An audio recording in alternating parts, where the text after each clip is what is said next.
احنا لا حد هيضحك علينا ولا حد هيستغفلنا. والله احنا حاطين بادجت معينة للصفقة دي، لكن قصة ان احنا نخش مزاد على لاعب بعد 6 شهور هيبقى فري يبقى اسمه جنان. سيد عبد الحفيظ بيعترض على صفقة يوسف بالعمري، ونادي الرجاء في موقف محرج بسبب اللاعب.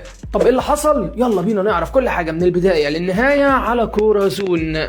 في الوقت اللي بكلمك فيه عن صفقات بملايين الملايين، الاهلي وقع على باك شمال 100 مش هيكلفوا اي حاجة، يوسف بالعمري، النسخة الاقرب لعلي معلول من حيث كل حاجة. لاعب سريع، قوي دفاعيا، قوي هجوميا، مش هيكلف النادي الاهلي كتير، ولكن نادي الرجاء المغربي لعبها صايمة، بيلعب على احتياج النادي الاهلي للاعب المفروض انه هو خلاص مش عايز انه يقعد مع الفريق المغربي.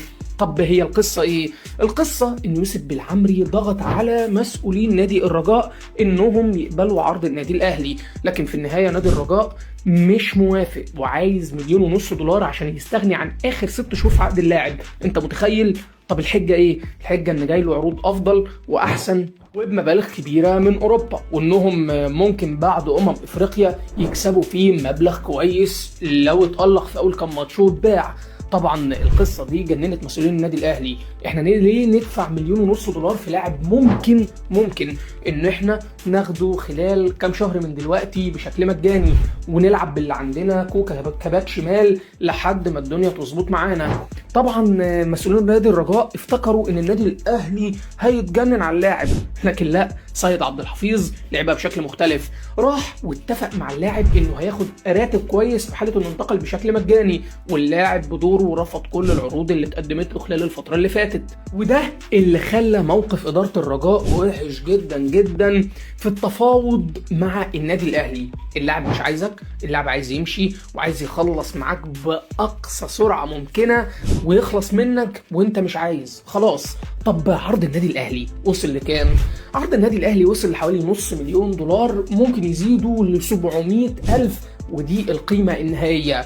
طبعا يوسف بالعمري شاري الاهلي وعارف انه هيلعب في اكبر نادي في افريقيا، باك متوازن، صغير في السن نوعا ما وكويس وفي البيك بتاعه في الوقت ده، ليه ما كسبوش؟ وده اللي بيلعب عليه كابتن سيد عبد الحفيظ.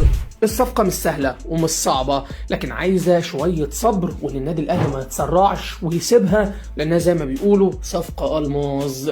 تفتكر الصفقه دي هتنتهي على ايه؟ وهل النادي الاهلي هيقدر فعلا انه ينهي الصفقه زي ما هو عايز، ولا هيأجلها للصيف اللي جاي؟ قول لنا رايك في التعليقات.